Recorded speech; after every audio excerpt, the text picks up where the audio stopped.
empowered. Be strong. Take charge.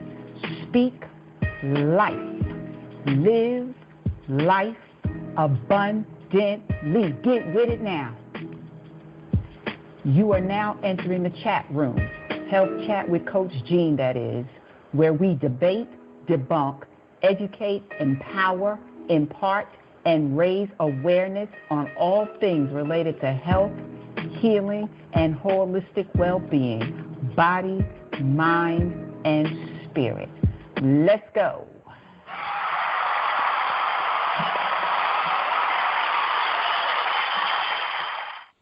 Hey, what's up, everybody? Welcome to the chat room. Health Chat with Coach Jean, that is. Hey, it is great to be back in the virtual building with you all once again. And I just want to say to all of my listeners, my peeps here in Hotlanta, Georgia, USA, South Carolina, North Carolina, NYC, my native home, Cali, Tennessee, Alabama, and to my listening audience overseas in Ireland, South Africa, Caribbean, wherever you may be. Oh, thank you so much for tuning in to your girl, a.k.a. Miss Fit Foxy 50 and Beyond, Coach Jean. Hey, and however you are tuning in, if you are live streaming, hey, I appreciate you live streaming on Spreaker.com. Hey, we are also available on Play.com, Apple Podcasts, iHeart, Spotify, and yes, once again, Spreaker.com to my listeners overseas, especially over there in Africa. I am just so excited to be back in the chat room with all of you. Can you tell? Amen. Hey, your girl just celebrated a birthday last week, and I just thank God. I'm so happy to be here, have my health and strength. And look, I got to shout out to this awesome person last week, but I just want to give a live stream birthday shout out, belated happy birthday shout out to the Batman of Charm City, Mr. Jerry Royce Live, my producer. Hey, related happy birthday to you, sir.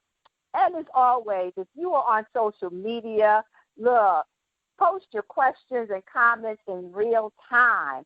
And so while we are live streaming, head on over to Facebook, to my Facebook page at Health Chat with Coach Jean. I am now on IG at Health Chat with Coach Jean on IG, Instagram, Twitter at chat_coach. And you can also, please feel free at any time to email me your thoughts and your comments or questions for tonight's show at healthchatwithcoachjean@gmail.com. And with that said, hey, let's get with it now. Heavenly Father, in the precious Son's name, we just thank you for another opportunity to come before your people, all the listeners here within the United States and worldwide. And we pray, it is my prayer, that something said on tonight will help somebody. I pray for minds on tonight, those who might be suffering internally, silently, Lord, in their mind, in their emotions, in their spirit, or in their body, that you would touch right now and that you would speak to them like only you can, that you would touch them like only you can, that you perform a miracle like only you can. And it's in your precious Son's name I do ask and pray. Amen, amen, and amen. So listen, if you want to expand your reach, there is a global market waiting on you, your product, and your service. So, hey, if you have a product or service, a health, healing, wellness, fitness product or service that you want to share on a worldwide syndicated show, contact me, Coach Jean, at healthchatwithcoachjean@gmail.com for more details. And look, let's go ahead and just jump right into it for tonight's topic.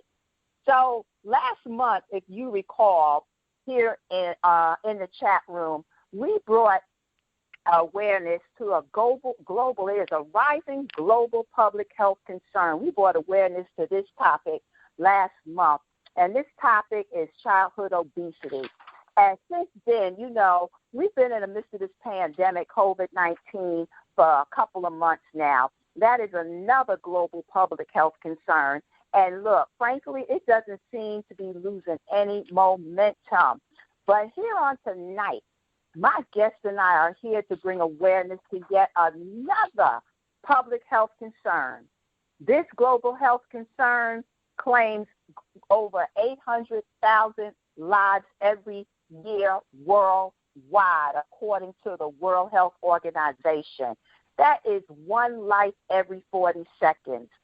It reaches across cultural, faith, and social boundaries. And here in the United States, it is the second leading cause of death in our young people, ages 10 to 34 years young. It is the fourth leading cause of death in people ages 35 to 54 years young. And over the last 10 years, the rates have increased by 57.4%, according to the Centers for Disease Control here in Atlanta, Georgia, USA. What am I talking about? I'm talking about suicide. Suicide is a public health concern. And so this is Suicide Prevention Month. My guest tonight is a licensed psychologist down in Florida. He has served in numerous clinical and leadership positions as a U.S. Army officer, and currently he is serving the Department of Veterans Affairs. He's a family man and an Iraqi war veteran. I'm honored to have served alongside him in the sandbox. We lovingly refer to Iraq as the sandbox. And I'm so glad he's able to join me here in the chat room. So my battle buddy and my friend, Dr. Derek Oliver, are you in the virtual building? I certainly am, Jean, and happy to be here. Hi! How you doing? I am doing well. I'm just going to try to match your energy and enthusiasm a little bit, because that was quite the introduction, and going through all the different platforms and everything that you've got your podcast on. It's just an honor to know and have worked with somebody in the past who has that much, commitment to helping people, and in particular, this particular episode on suicide awareness and prevention is obviously something that's dear to my heart. Yes. And you know what? It's at the point now, and I don't know if you would agree or not, but it's at the point now that many of us know of someone who committed suicide. A lot of us do. And that's what makes it even more scary to me, if that makes sense. Absolutely. I mean, it's real. It's something that impacts all of us, at least indirectly. I think you just made a really good point about, we all know people, or at least know people who know people. And so this is a very real situation that in some way impacts all of us. Yeah. In fact, let me just kind of throw this out there. I was doing some suicide prevention training a few years ago in South America, believe it or not. And as I was doing some research, one of the statistics that I found was every completed suicide has a direct impact on at least 6 other people. Wow. That's powerful right there. That's powerful. Yeah. And you know what? Oh my God. And this topic right here, so if I seem like I'm getting a little sad or teary-eyed, because just probably about 2 years ago, 2 or 3 years ago, I don't even think it's been 3 years, one of my closest, when I talk closest soldiers, one of my former non-commissioned officers, I found out committed suicide. And so it always, it's hard to make sense of it, because it seems to be that the ones we least expect to, commit suicide or, self-harm are the ones that end up doing so. Yeah.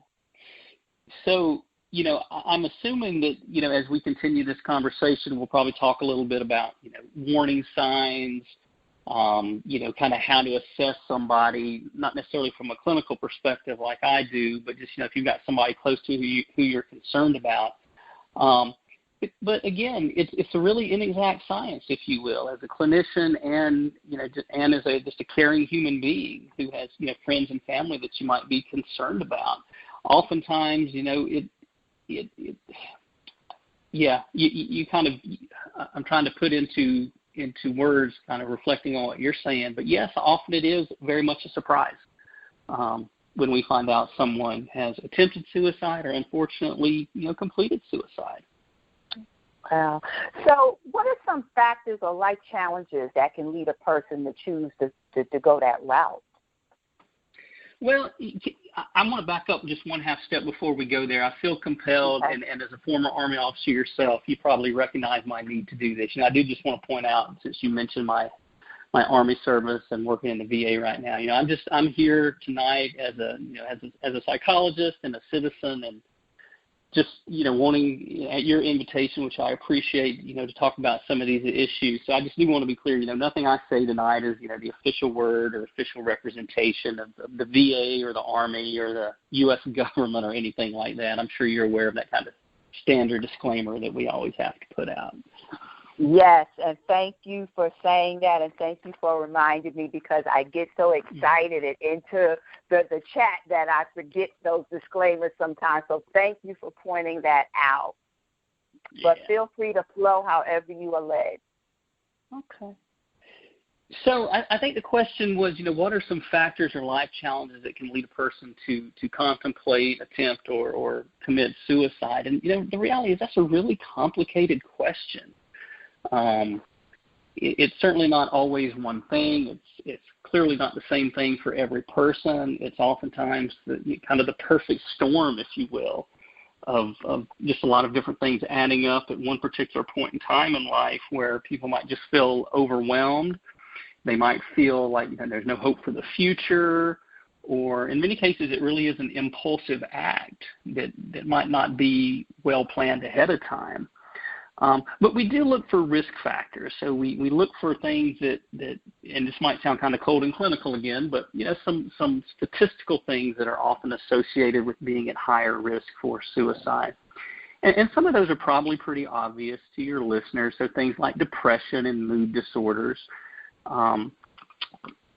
alcoholism, other mental illnesses like schizophrenia. Physical illness and chronic pain is actually a big risk factor too, especially if people feel like they have little control over it and there's no hope to get any better. Some illnesses that have really, high relationships with suicide or things like head injuries, neurological issues, and strokes, especially if those things are associated with impulsivity, or in other words, kind of carrying out actions without really the ability or the wherewithal to think it through ahead of time. Cancer and HIV, especially immediately after the diagnosis, oftentimes when people hear of a cancer diagnosis, and not as much anymore with HIV, because I think most people are understanding it a lot more as different than we thought about it, obviously 15, 20, 30 years ago. But there can often be a sense of hopelessness when you have chronic diagnosis like this, especially if you interpret it as, something that might get worse and worse and terminal eventually. Other risk factors that we look at are age. You've already hit on that. Young adults especially, and then the elderly. Males are at higher risk. And then more to the point of, some of the actual events in life or ways of thinking that might contribute to somebody contemplating suicide, or just kind of a sense of hopelessness or a profound sense of loss. Having a lot of psychic pain, if you will, often goes along with depression, kind of combined with the idea that things are never going to get better. We often see this following a loss, and that loss can be, the death of a loved one. It can be the loss of an important relationship, often a romantic relationship. And financial problems, legal problems, things like that, they tend to add up. And so that's just a little kind of piece of the puzzle. Those are the things we kind of look for that kind of might make our ears perk up if we're already concerned about someone, or help us recognize who we might be concerned about. But having said that, again, it's just a really complex issue. Right. Yeah, I agree. So what would be some signs to make, I think it's easier for us and those who are in the listening audience who have a medical background or some type of healthcare professional background. I know we get a lot of training on this topic and warning signs to look for. But to my listeners, what are some warning signs, something that might make them say, oh, wow, wait a minute, what's going on with you? They might ask a person. What would make their antennas go up? That's an excellent question, and some of them are actually very straightforward. Sometimes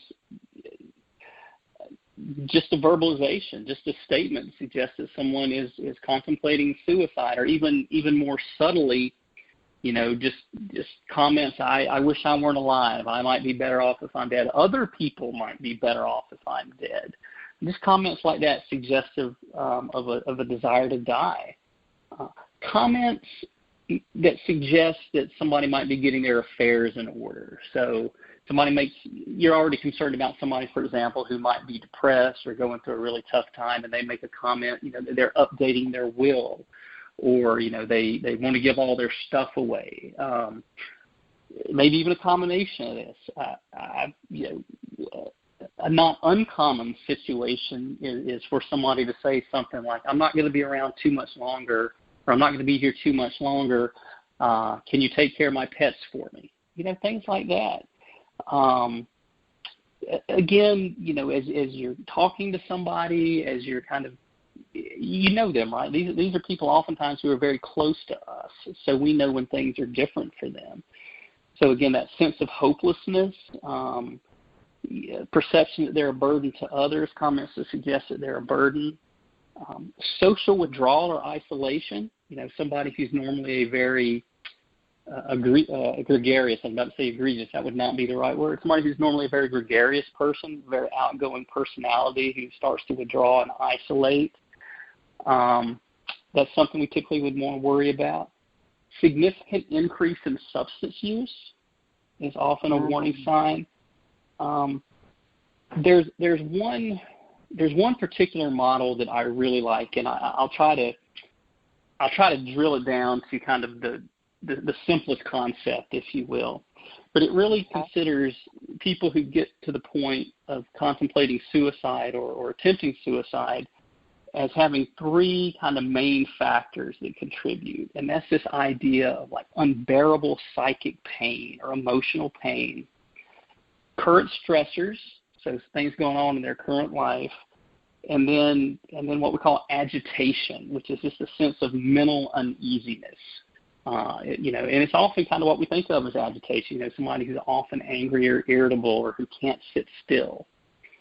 So again, those aren't perfect signs. There's not 100% correlation between those, but all those things sort of add up to these are the people that we want to be concerned about. Right.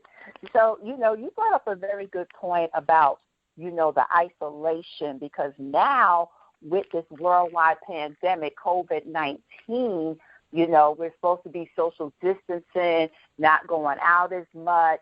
And so when you already have someone that had, even before the pandemic, right, was going through, this isolation, isolating themselves, or somebody that was already feeling lonely, and now we got this pandemic going on where people are distancing even further. They're separated from their families, not really able to engage with family and loved ones as much. That is really adding to the impact of what they may be feeling. Absolutely. Wow. Yeah. Wow. It's and the reality, Coach Jean, I think it's going to be a while before we really get a sense of what that long-term outcome is going to be. we're only 6 months into this. We're starting to get a little bit of data about how it's impacting people's suicidal thoughts and suicidal behaviors. But just like the coronavirus itself, there's a lot of unknowns into long-term consequences. Wow. Yeah. It's just so, it saddens me so much. It just hurts my heart because the ones that are most vulnerable to succumbing to COVID-19, like your elderly, those who are already experiencing, some type of chronic illness or pain, or maybe, alcoholism, or now it's just like it can really, really, really escalate because of the pandemic and the increase in isolation and social distancing. Right. It's just sad and scary to me. It just breaks my heart. But I want to switch gears a little bit because the stats that I read earlier about our young people, and we know there's a myriad of things going on that would lead, our children and our teens to this. But, them stats that I pulled from the Center of Disease Control about how the suicide rates among children and teens has increased over the past 10 years by a 57% increase in our children. So, yeah, can you speak a little bit about that? Well, I can speak a little bit about that. I was doing a little bit of research in preparation. I did a pediatric psychology fellowship many moons ago, and it seems like many moons ago, but it was only about 10 or 12 years ago. And the reality is that kind of the way of our thinking of some of these psychological concerns, including suicidality, has really changed in that period of time. So, just kind of get myself up to speed, I was doing a little bit of research, and one of the things that really surprised me was that right now for kids, I'll say kids between the ages of 15 and 19, so adolescents, young adults, suicide is the second leading cause of death in the United States. And I guess in some ways that shouldn't surprise me, at least in the sense of, otherwise that's typically a physically healthy population, but I still just found it shocking. I don't know off the top of my head what the leading cause of death is. I wonder if it might be motor vehicle accidents. Mm-hmm. But I think you're right. Yeah. But I think there's a lot of different things to look at for that significant increase just over the really over the last 10 years, if not longer. You said it was a 57% increase in the last 10 years. Is that what you cited? That's according to the CDC here in the United States. That's the increased percentage. So we certainly know, if you remember from a few minutes ago, I said mood disorders such as depression are a very strong risk factor for suicidal behavior. And then we know the rates of depression are going up in young people. So that's both kind of a cause and effect, if you will, I think, of a lot of societal changes. I think internet use has a lot to do with it. Too much time on screens. And that's not meant to be an anti-screen comment. I think we just have become, frankly, as a society, not just with younger people, but there's a sense of disconnect from our social support and our relationships with other people the more time we spend on computers and screens in general. Bullying is, obviously there's a lot of information out there now on bullying in the news, contributing to some pretty high-profile suicides. With young people, I would think that bullying has probably changed how it's expressed, if you will, over the last 15 or 20 years. Certainly, I won't date myself and say how old I am, but certainly since I left school, I think just kind of the quality of what bullying is has become a lot more severe than it used to be. I think social media plays a big role in that. There's a cyberbullying. Younger people are very susceptible, I think, to social media comments and influences, and it's easy for the cyberbullies, if you will, to kind of hide behind social media and make comments without a lot of consequence for it. Right.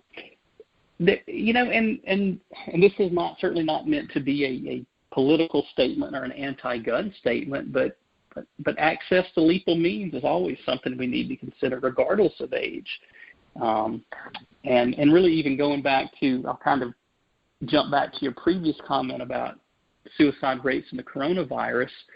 That's one of the things that really concerns me is, again, that perfect storm that you were describing with social distancing and isolation and the economics of people being out of work. Also, a lot more people are buying a lot more guns because of their concerns.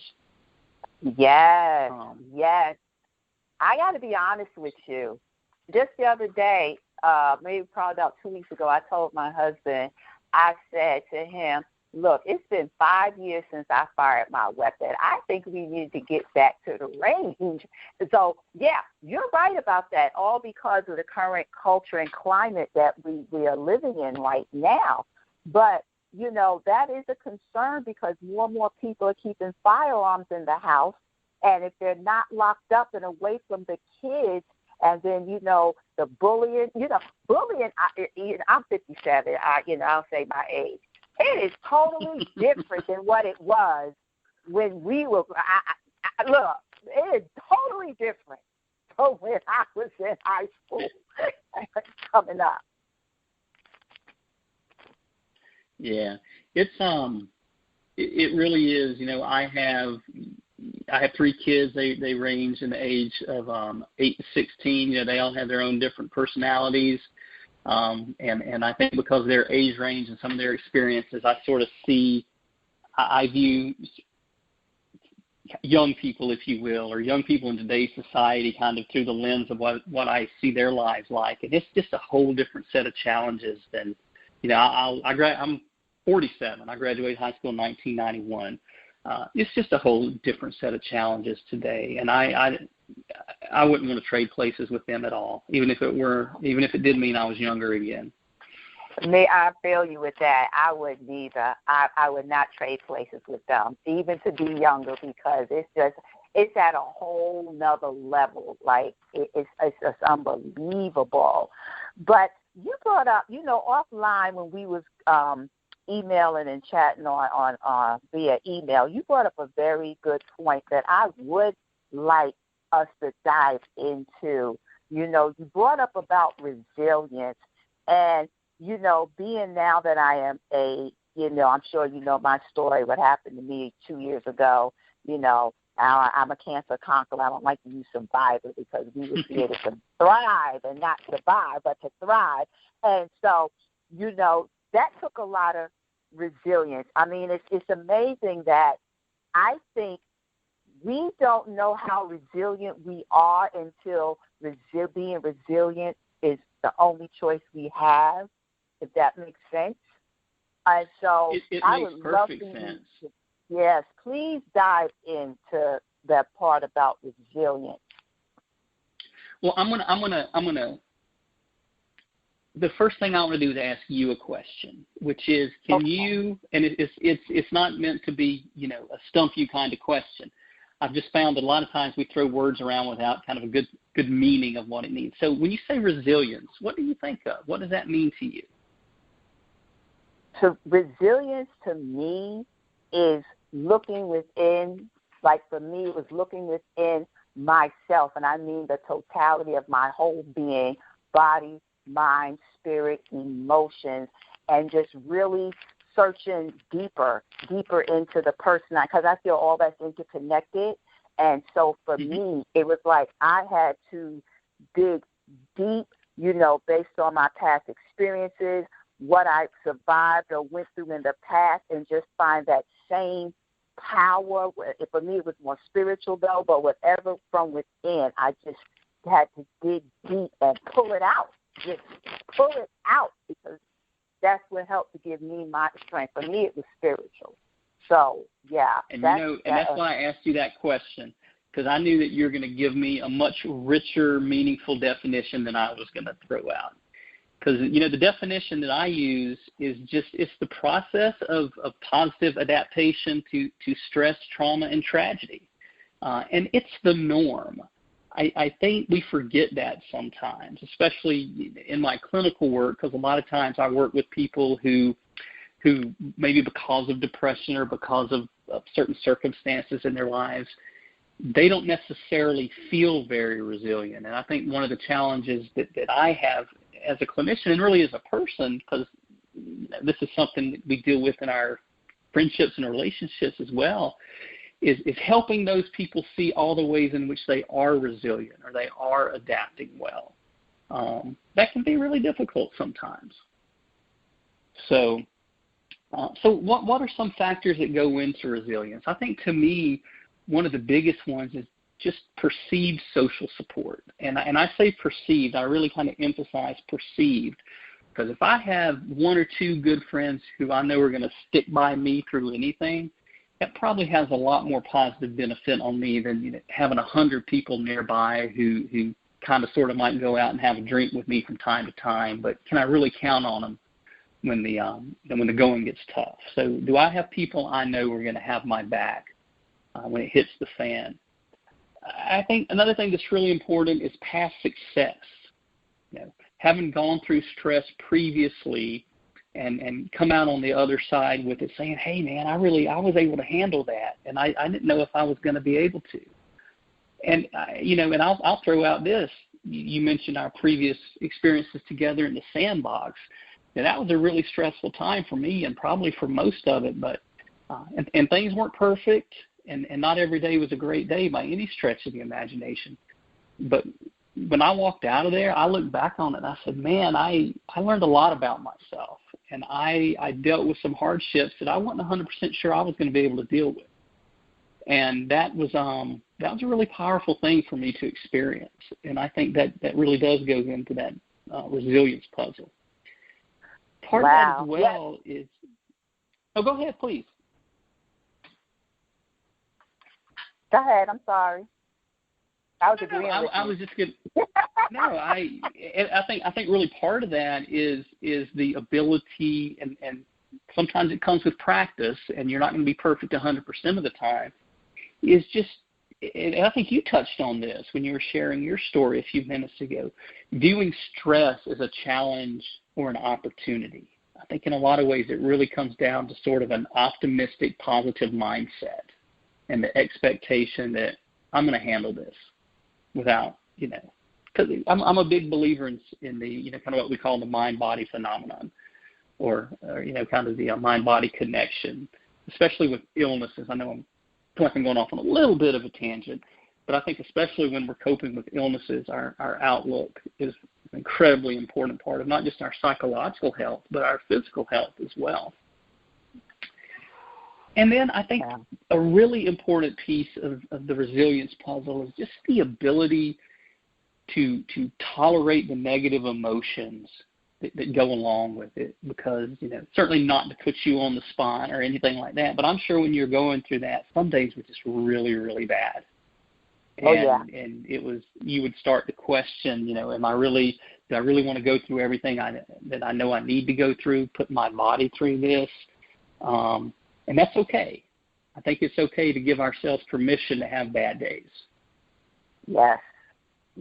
That's human, though. That's a part of being human. Yeah. Because there were days, Oh, let me tell you, there were, and my listeners who've been listening to me for some time know I'm very transparent. There were days that I literally I cried most of the day. And I just thought, my God, but when I finally started seeing it from the perspective of, and you touched on this, what it's in a way, what am I supposed to learn as a result of this? How do I grow through what I'm currently going through? And how is this going to help somebody else? When I changed, my perspective changed, then my attitude changed. And that helped me as well to practice resiliency. Does that make sense? Right. It does make sense. And I think, and I suspect knowing you and the people you associate with, that you had a really good support network through all this. I think a lot of times we tend to stigmatize. I think we're making progress with this, but we still have ways to go.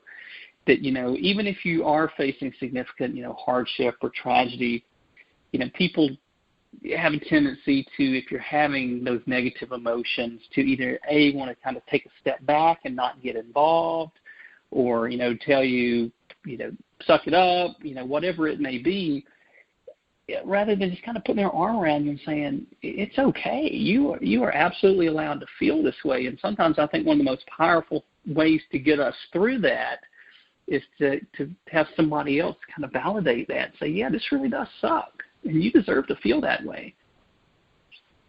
Yeah. And then, like you said, I think that's the thing, that people don't believe that they are entitled to feeling that way, especially when, you're around other people or in part of organizations that feel you always got to suck it up and drive on, Right. And that's not being human. And so usually I leave my listeners with what I call Coach Jean Health Tips for the Week. And so I was wondering, Dr. Oliver, if you would do the honors and provide our listeners with some tips, probably about 2 to 3 tips that will especially help someone who may currently be in crisis, or for our listeners that so they, can kind of be more, to bring more, even greater awareness, in other words. What about you? Absolutely.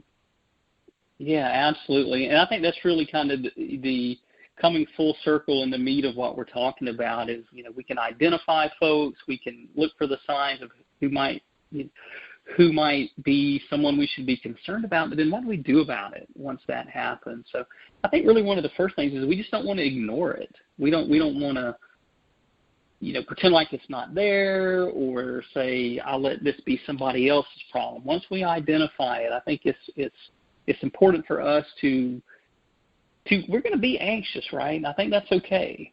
I've been doing this for close to 20 years. And I still have a little bit of anxiety when I'm assessing somebody or addressing somebody who I feel like is in a crisis. So we don't want to ignore what they're telling us. We want to be calm when we're interacting with them, but we also want to be genuine with them. And I think part of that being genuine is to admit, hey, this is a difficult conversation for both of us to have, and it's okay to be anxious about it. I've already mentioned a couple things that I think I can reiterate here, which is, that idea of means restriction.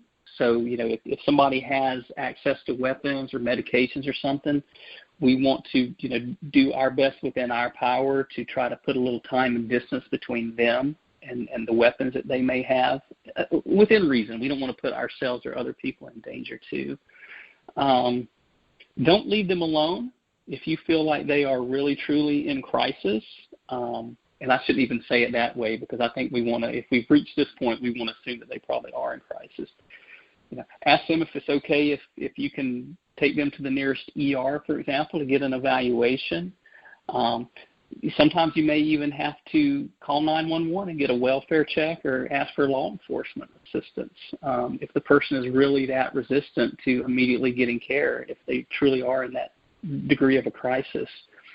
A couple things that we don't want to do are swear to secrecy. I see that a lot. You just tell me what's going on with you. I promise I won't tell anybody else. Well, that can really, sometimes other people need to know to make sure that person's safe. We don't want to violate any trust by going against that. And again, like I already said, just reiterate, don't leave the person alone until you can get them some assistance, some professional help. I think this will probably be a good time, too, to give the suicide prevention hotline number. Yes, so that number thank you. So that number is 1-800-273-8255, which is the word TALK. It's often advertised, if you will, as the Veterans Crisis Line. It's actually an open line that anybody can call. Option 1 is what veterans push in once they dial the number. But anybody can dial 1-800-273-8255 and speak to a crisis intervention specialist, and they can set the chain in motion, if you will. If you need, for example, if you are a significant in-the-moment crisis where you're contemplating suicide, they'll get the ball rolling to get somebody out to where you are to respond to you and get you to a safe place. Yes. And so, we hear the expression all the time, we are our brother's keeper. And this is a perfect example that, yes, we are one another's. We are our brother's keeper. We are our sister's keeper, especially now with so much going on, so much uncertainty, that the pandemic alone is being felt globally and individually by all of us. And so I truly believe that, Dr. Oliver, we are our brother's keeper. I agree with that too. I mean, we got to take care of each other. That's obviously something that we learned in the military. Battle buddy, have each other six, all those good cliches that we throw out. But and I hate the cliche as much as the next person, but there's a lot of truth and meaning in those things. Looking out for one another. So absolutely. Yes. And so, any final words you would like to leave with our listeners? Well, just how much of a pleasure that it's been to be on your podcast tonight, and really to get a chance to talk to you again. It's been too long. It's been way too long. I was thinking about that earlier. I was like, wow, all that time has passed by already. It has. It's and I don't even know if you know this. But yeah, just by way of background for the listeners, you and I, we were deployed together 2006, 2007, if memory serves. Is that right? That's correct. That is correct. And then I deployed again to this same place in 2009, 2010. So not only did I deploy to Iraq twice, I got to go back and do the exact same job both times. So. Wow. No, I didn't. I follow you on social media. And my mind is such a terrible thing to waste. I do recall I do vaguely recall, because I remember saying, oh, my goodness, God, redeployed. He's back over there again. But time goes so fast. But I do recall you deploying again. And were you still on active duty at that time? Or reserve? I was. Okay. I was on active duty. I left active duty in 2014. Okay. Wow. To me, once of that is enough. So bless you for twice. Let me tell you. Bless you for twice. That's some resilience right there. Right there. And so, it's up to you, but I always ask my guests, if they would like to, you don't have to, but if anyone listening to us this evening here in the chat room, or they may listen during the replays on any one of the platforms, have any questions or comments, how may they reach out to you? That's a good question. I hate to say it this way, but if they want to reach out to you, if you want to funnel it through them or through you to me, and then I can try to get you an answer, and we can kind of funnel it through that way. I don't know. And I'll tell you the reason why I say that, because I want it to be clear. My concern is, again, especially given the topic, if somebody who's listening tonight, maybe this has kind of primed some things in them and they're trying to reach out for some help, I don't want to delay that by reaching out to me and then when I might have a chance to respond or not. If somebody who's listening tonight, especially if they have, this is something that hits home to them, I would prefer to take more immediate action, like calling that hotline number that we talked about, or maybe locating a mental health provider in your own area to speak with. Right. I concur. Hopefully that makes sense. No, it does make sense. And I just want to clarify to the listening audience, if you know of someone or you just got some questions because maybe someone seems like they fit into this category, and you don't quite know what to do, it's not you but somebody you're concerned about. So let me clarify that yes, I just wanted to clarify that, because we definitely want someone who's having thoughts, ideations, to call the hotline.